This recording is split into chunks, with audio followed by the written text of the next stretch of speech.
Hey, what's up everybody? This is Kalen from White Glove Models. Welcome back to the channel. I'm excited because today I get to get started on issue 3 of the Ghostbusters Ecto-1.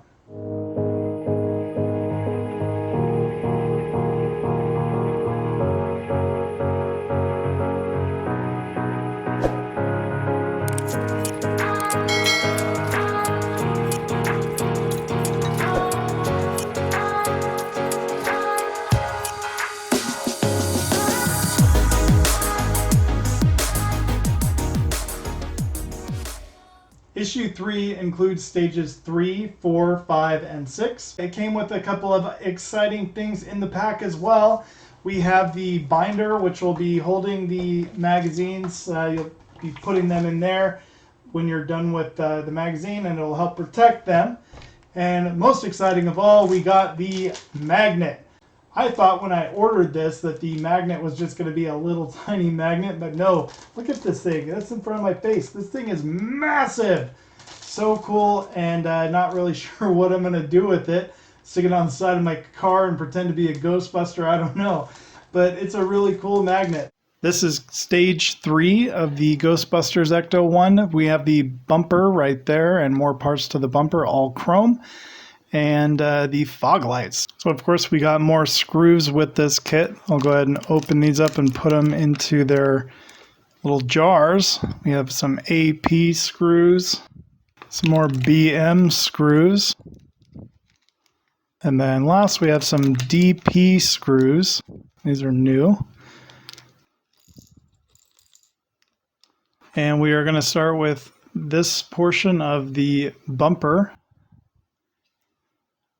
It goes this direction, so I'll move this out of the way, and then we are going to be bringing over the license plate that we got in pack 1, and that will be installing into the front bumper right there, and you will be using 2 BM screws to hold that in place.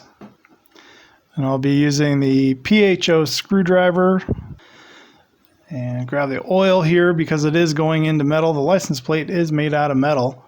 Dunk that in the oil and start number 1. Actually jumped up to the PH1 screwdriver. It seems to work a little bit better with these BM screws.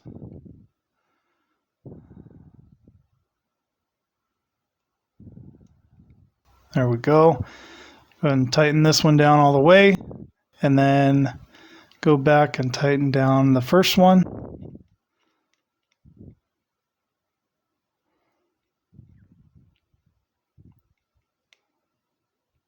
There you go. I'm going to wipe this down because I got a little bit of oil on it.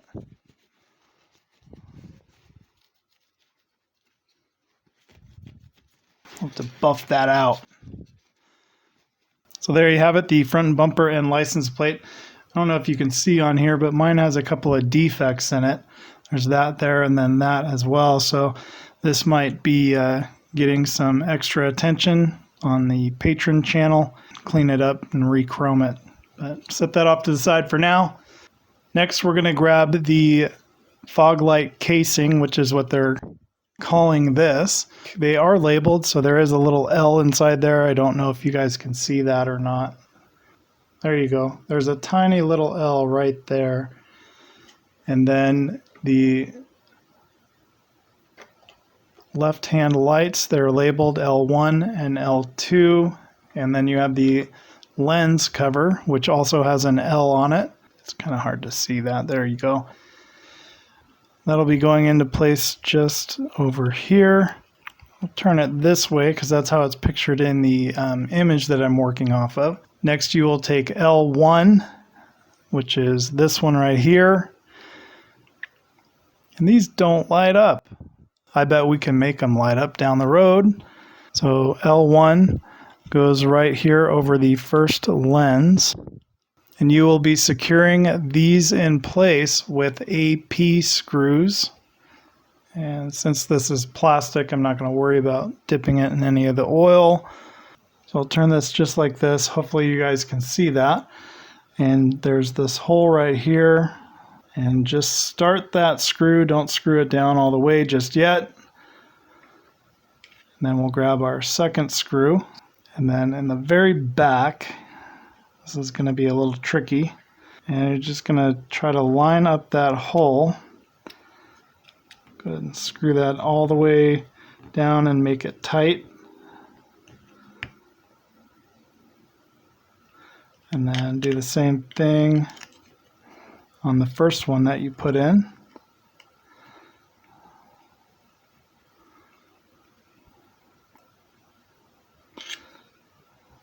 And so far everything looks good and tight.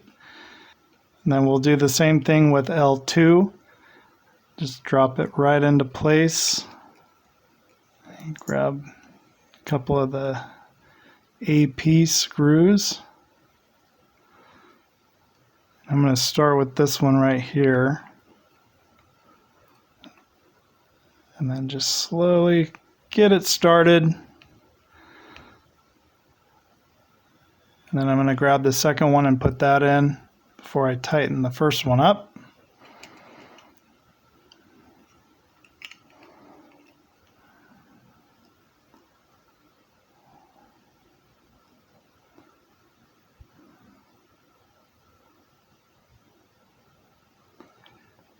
And go ahead and tighten that one all the way down. And then go back and tighten the first one down. Perfect, there you go. That is the left-hand side all done. Now we got to do that again. This chrome actually looks a lot better than the other section of the bumper. I'll just set this off to the side. I'm going to grab the right-hand side, and we'll just be repeating those steps. And again, there's a little R in there, and an R on this as well.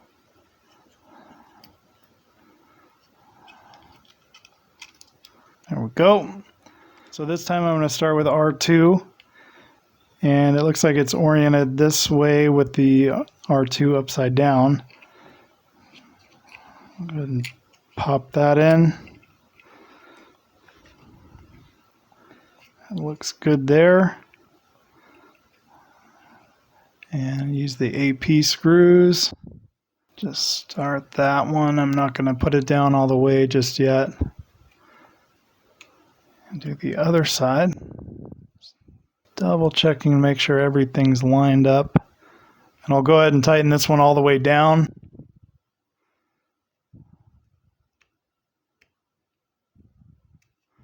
And come back and finish off the first one. I'm surprised that these don't light up, to be honest with you. I wish they did. So I have a feeling that we will be making a modification for these so that they do light up.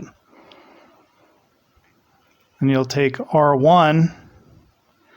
Try to see how this is oriented. There we go. Grab our AP screw and just try to find that little hole in there and just get it started. A few turns. Just kind of lightly snug it up, but not too tight. Then I'll grab the last AP screw, and that one goes right here, and send it home.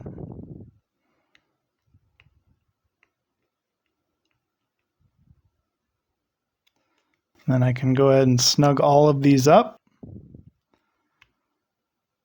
And there's the right-hand side. All done. This one doesn't look too bad either. All the chrome looks good on it. Then we'll grab the front bumper section here. And this is going to be at the top. And we'll take the left-hand side. And that will screw into place right there. I grab my DP screw. These ones are a lot bigger. So I'm going to step it up to a PH1.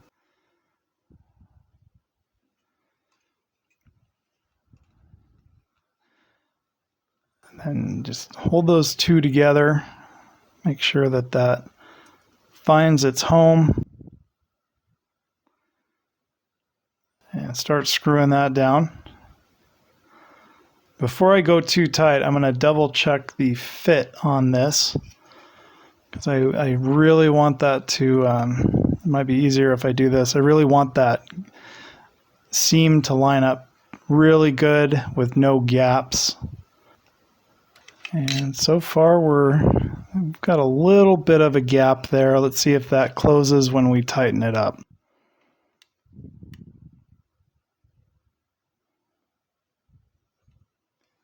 Not really.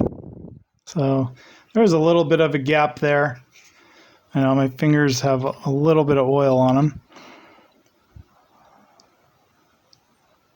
So that is something we can address later as well. I'm not sure, does anybody else that is building this model, do they have a gap in the bumper? I don't know. Are they having the same issues that I'm having with it, is more or less what I'm wondering. And then we have the right hand side. That's going to attach the same way, just right there.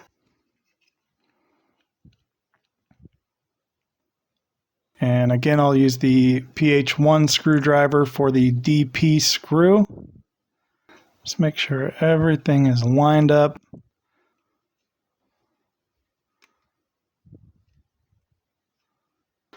And then tighten that down. And see, this one has an even bigger gap. Let's see if I can try to close that gap up a little bit. So I'll back this out just a hair. And then I'm going to try pushing it down while I screw this in. And there's still just a little bit of a gap there. So I might mess around with that a little bit later and see if I can get that to fit better.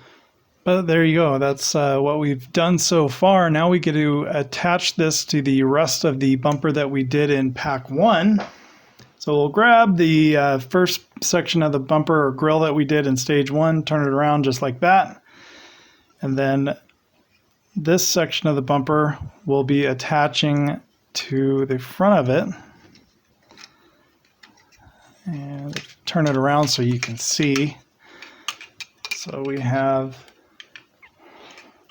3 connecting points, and they should line up with their holes. Okay, so I'm going to lay it down. See if I can get it to line up better. There we go.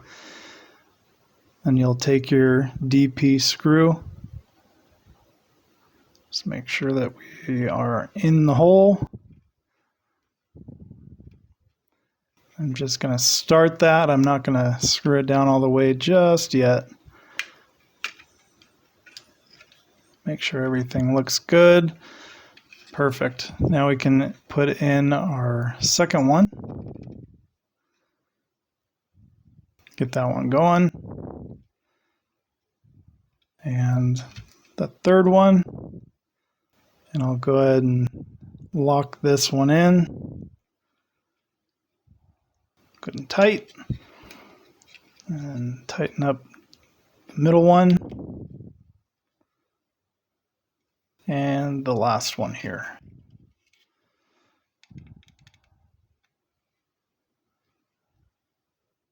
And that is the end of stage 3. We got the bumper all put together. Everything's looking pretty good so far. A few little defects in it that we'll probably address down the road.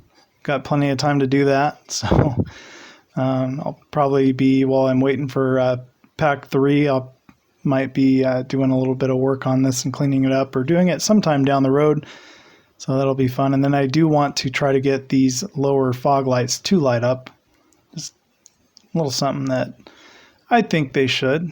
Then I really don't think that should be too hard to do. All you really have to do is just drill a couple of holes into the reflectors there. And then we just add a couple of LEDs and hook it up to an Arduino Nano and just program that so they can either stay on, or we could even have them flash, whatever you want to do. But anyway, That is the end of stage 3. I hope you guys enjoyed this video. If you did, please hit the like button. Thank you so much for joining me. If you haven't subscribed, please subscribe, and we'll see you next time.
Stage 3 looks just like this. No, let's go right there.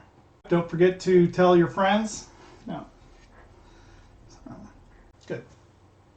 One more time just for fun. I'll have to buff that out. Thread it into the hole.